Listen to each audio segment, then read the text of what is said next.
Coucou mes gazelles, bienvenue pour cette guidance sentimentale des mois de novembre et décembre, et donc on continue avec vous. Les Gémeaux, je rappelle comme toujours et à chaque fois que c'est une guidance générale, ça ne parlera pas à tout le monde, c'est tout à fait normal. Prends ce qui résonne de façon particulière pour toi, mais surtout qui t'aide à comprendre ta situation actuelle pour pouvoir avancer et te maintenir en mouvement sur ton parcours, ok? Au niveau des énergies dominantes, donc pour certains d'entre vous,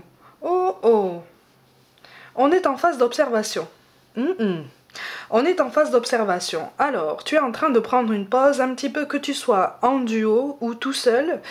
J'ai l'impression qu'en fait tu es en train de prendre une pause par rapport à tout ce qui se passe dans ta vie, par rapport à tes attentes, par rapport à des choses aussi qui apparaissent comme ça au ralenti. Il y a des choses qui ressortent comme ça au ralenti, voire même au statu quo.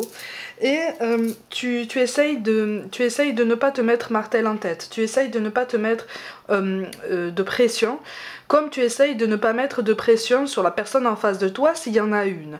Donc en fait tu essayes de laisser venir, tu essayes de t'adapter à cette notion, à cette fameuse notion de lâcher prise, si difficile à mettre en place pour tout le monde.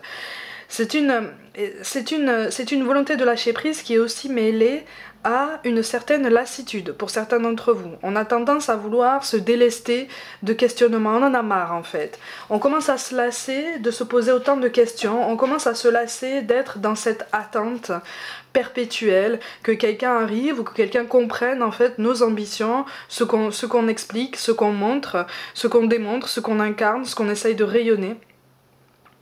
Donc on est en phase d'observation, c'est une observation qui n'attend rien en fait. C'est une observation qui te fait dire, advienne que pourra, de toute façon je vais bien tirer des conclusions de ce que je ressens et de ce que je constate. Donc en fait on est comme dans une mise en retrait, mais une mise en retrait active, intelligente, pertinente, consciente, en ce sens que effectivement tu essayes de voir ce qui entre guillemets cloche sur ton parcours, ou en tout cas ce sur quoi on attire ton attention pour pouvoir prendre une décision et avancer. Donc en fait c'est un lâcher prise mêlé à une lassitude, mais on n'est pas sur un abandon. D'accord? On n'est pas sur un défaitisme, on n'est pas sur un fatalisme, on est sur des énergies quand même positives, hein, tu vois? Donc c'est quand même plutôt pas mal. Ouais, parce que tu as conscience qu'il y a des difficultés. Alors, pour certains d'entre vous, alors pareil, que tu sois seul ou en duo, c'est comme si en fait tu avais constaté certaines discordances ou certains points récurrents sur ton parcours amoureux. Et c'est comme si tu te disais, attends, mais là il y a quelque chose que j'ai pas compris, donc je vais prendre le temps en fait d'observer, je vais prendre le temps de me mettre en spectateur actif pour pouvoir comprendre réellement ce qui se passe. Donc on est dans une réelle volonté d'examiner sa situation pour pouvoir s'élever, se grandir et améliorer potentiellement son comportement ou la façon dont on réagit par rapport au comportement de quelqu'un.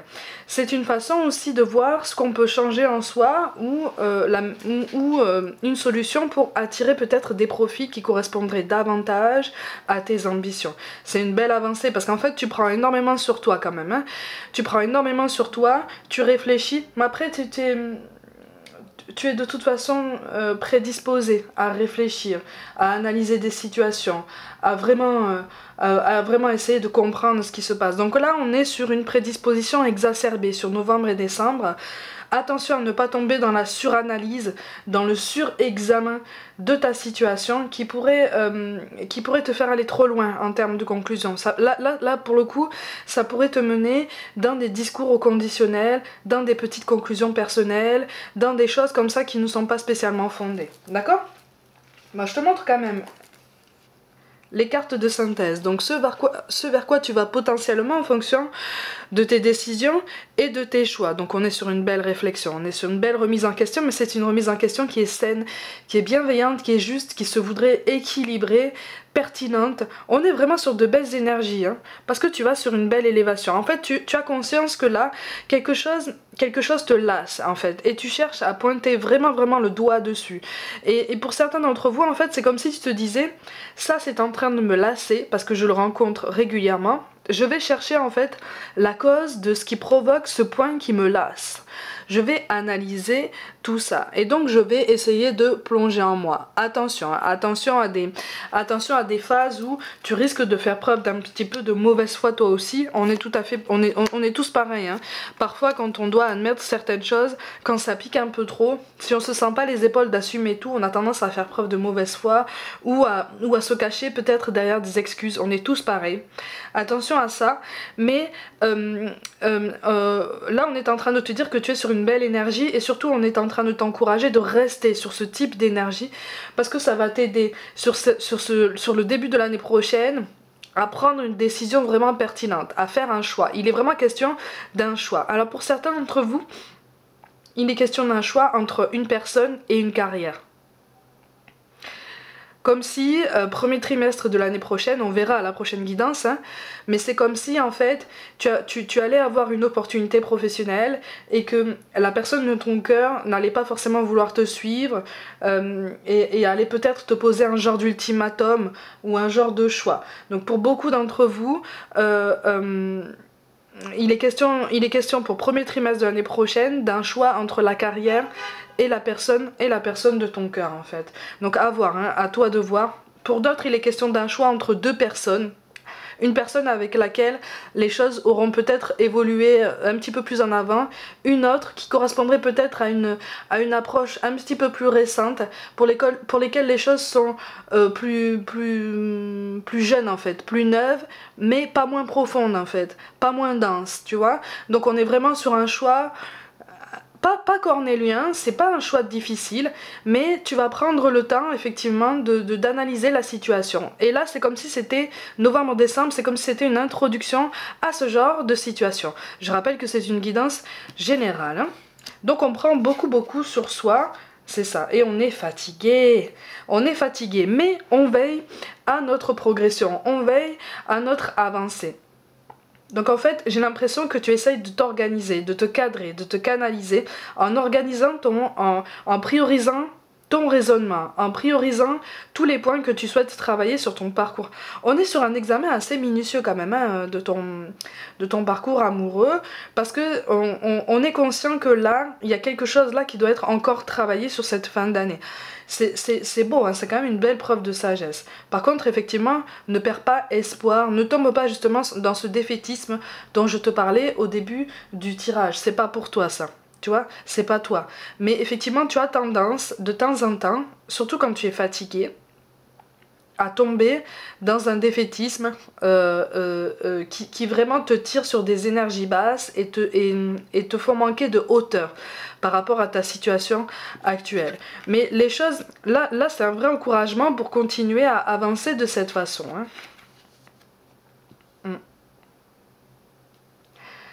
Il y a une déception, il y a un genre de déception, quelque chose qui s'apparente à une déception par rapport à quelqu'un de plus jeune que toi. Alors ça peut être un homme, une femme, peu importe, c'est une guidance générale. C'est quelqu'un avec qui, alors pour certains c'est quelqu'un à qui tu penses depuis longtemps en fait. C'est quelque chose il s'agit d'une histoire qui s'est terminée il y a quand même quelques temps et tu repenses régulièrement à cette personne en ce moment. Comme si tu recevais des signes, des synchronicités qui te ramenaient régulièrement à cette personne, qui te poussaient à réfléchir. C'est aussi en ça en fait que ça te pousse à analyser en profondeur ton parcours, parce que là ça te fait remonter à assez loin quand même, tu vois, dans le temps. Et ça te pousse justement à réfléchir sur toi et à la façon dont ça a commencé entre vous, à la façon dont ça s'est déroulé et surtout à la façon dont ça s'est terminé. Pour vraiment comprendre le mécanisme clé qu'on t'appelle vraiment à changer en toi en fait. Il s'agit vraiment d'un état d'esprit personnel. Hein. Il y a un aboutissement qui n'a pas eu lieu, il y a une discussion qui n'a pas eu lieu avec cette personne du passé. D'accord, ok. C'est un retour du passé. En fait, là je suis pas en train de te dire que quelqu'un de ton passé va revenir vers toi. Encore une fois, je répète, tu reçois des signes, tu reçois des synchronicités, tu reçois des messages qui te renvoient plus ou moins consciemment à cette personne, en fait, tu vois. Mais c'est une personne plus jeune que toi. C'est une personne qui apparaît, à tes yeux, plus déterminée, plus ambitieuse, plus ordonné, plus... Il y a quelque chose que tu as tout de suite, entre guillemets, admiré ou en tout cas salué chez cette personne-là en termes de résistance, en termes de constance, en termes de volonté de travail. C'est quelqu'un qui a le goût du travail bien fait. C'est quelqu'un qui tient en fait la distance. Et quelque part, tu t'es toujours demandé comment cette personne avait fait après avoir traversé tout ce que il ou elle a traversé en fait, tu vois. Et là, c'est comme si cet élément du passé revenait à toi pour te dire, hey, c'est sur cet épisode en fait que tu dois réfléchir. C'est sur cet épisode que tu dois revenir parce que c'est dans cet épisode-là qu'il y a l'élément clé qui va te faire comprendre ce que tu dois changer en toi ou ce qu'on t'encourage à regarder en toi-même pour métamorphoser ta situation et changer un petit peu la donne au niveau de ton présent et de novembre et décembre par rapport à ton parcours sentimental. D'accord? Tu vois? Pour certains d'entre vous, il est question d'une difficulté à se retrouver au niveau des ressentis. Peut-être une facilité à s'attacher à quelqu'un. Et une fois que tu as l'impression de t'attacher, tu es dans ce paradoxe qui fait que tu prends tes distances. Quand tu commences à t'attacher, tu prends tes distances, ou quand tu commences à t'attacher à quelqu'un, c'est la personne en face qui prend ses distances, tu vois. Donc ça correspond à tous ces schémas répétitifs en fait qu'on aimerait bien te voir briser, parce que là il est grand temps en fait, tu vois. Il est vraiment grand temps. Mais ouais, sur novembre-décembre, c'est difficile quand même hein, de tourner la page. Hein. On est vraiment sur un gros travail personnel. Mais ce qui est beau et ce qui est intéressant en fait dans ton travail, dans ta façon d'appréhender ça, c'est que tu te mets tout de suite en distance par rapport à toi-même. Tu essayes presque instinctivement d'adopter un point de vue beaucoup plus objectif par rapport à toi-même. C'est une prise de distance, c'est une preuve de maturité, attention, hein, c'est une preuve de maturité. Ça n'empêche pas une petite pointe de mauvaise foi ou peut-être un manque de courage pour assumer certaines responsabilités, notamment à ce chapitre du passé qui revient en fait, tu vois, mais on est tous pareils, tu vois. Il y a quelque chose là, c'est comme si en fait des regrets ou des remords te revenaient par rapport à cet épisode du passé. On t'encourage vraiment à pointer du doigt, si ça n'est pas déjà fait, cette période là et à te dire attends, à un moment donné, je vais tout analyser point par point, étape par étape, parce que je m'en souviens très bien, et je vais réussir à pointer le doigt sur en fait l'élément qui a fait riper tout le mécanisme en fait. Tu vois, c'est ça aussi qui fait que tu as du mal peut-être à passer à autre chose par rapport à cette personne. C'est comme si depuis cette personne tu avais fait d'autres rencontres, comme si tu avais ouais, peut-être multiplié les conquêtes, on va dire ça comme ça, je grossis volontairement le trait, hein. Mais c'est comme si chez toutes ces personnes que tu as rencontrées par après, tu avais cherché un point très particulier chez ces personnes-là, chez toutes ces personnes-là, qui appartenaient visiblement à cet élément du passé, à cette période du passé, cette personne du passé avec qui les choses se sont terminées un petit peu, de façon un peu brutale en fait, d'accord? Tu commences aussi à assumer certaines de tes responsabilités pour certains d'entre vous, hein, c'est ça. Pour certains d'entre vous, on est sur une prise de conscience qu'effectivement, tu as peut-être pris une décision, c'est peut-être toi qui as mené cette séparation par le passé, et tu es en train de prendre conscience que dans la façon dont tu as mené cette séparation, il y avait peut-être pas mal de maladresse par exemple, tu vois. Mais à ce moment-là, tu n'apparaissais pas spécialement disposé à assumer les conséquences de cette maladresse, tu vois. Et c'est pour ça que tu as la carte de la protection. Là, on attire vraiment ton attention sur cette période du passé. Il y a quelqu'un qui t'a marqué, et c'est quelqu'un à qui tu n'as jamais rien dit ouvertement, en fait. C'est ça, en fait, qu'on a la faille, en fait. Ça, c'est la faille qui est en toi. Ok, c'est ça. C'est ça. En fait, c'est toi qui n'as pas tourné la page. Là, je rappelle que c'est général. Mais en grande partie, pour une grande partie d'entre vous, en fait, c'est toi qui n'as pas tourné la page. Mais ça peut être tout à fait compréhensible, en fait, tu vois. Mais si tu continues à mener ce travail personnel, si t'as déjà commencé à le mener, tu vas sur une belle réussite, tu vas sur de beaux résultats, hein, sur de beaux messages, hein, sur un beau rééquilibre, en fait, de tes pensées et de la façon dont tu te comportes par rapport à ce que tu penses et ce que tu ressens. C'est ça. Ah, il y a un regard sur le passé, il y a une responsabilité qu'on doit porter là. Il y a une responsabilité qu'on doit porter. C'est ça. Il y a un entourage qui est présent aussi, qui apparaît très présent. Un entourage peut-être amical ou familial qui apparaît très présent, très attaché aux étiquettes, très attaché aux apparences. Peut-être que toi aussi tu as tendance à t'imprégner de cette façon de penser. On t'encourage, si possible, à essayer de t'en détacher de ce réflexe-là. Parce qu'en fait, ça brouille ta vision, ça alimente tes doutes, ça alimente ton envie en fait de pas forcément faire un pas vers cette personne, même si il apparaît quand même une volonté de reprendre contact avec cette personne en douceur pour reprendre la température, ne serait-ce que si tu trouves un moyen de recontacter cette personne, par exemple, d'un point de vue professionnel. Tu vois, peut-être que vous avez des accointances par rapport au cercle professionnel, par rapport à vos intérêts professionnels, ou par rapport à des passions, tu vois, des hobbies, des sports. De toute façon, il est question d'un choix. Il est question d'un choix. Tu es en train de mener la réflexion tu es en train de mener une belle réflexion. Il est question d'un choix, d'une décision liée à une belle progression. Donc ça correspond notamment aux deux cas de figure que je t'ai énoncé tout à l'heure. Hein. Donc un choix entre la carrière et la personne de ton cœur, ou un choix entre deux personnes. Tu penses trop. Tu penses trop là. Tu penses trop. Là, tu es en train de tomber dans le côté sombre dont je viens de te parler en fait.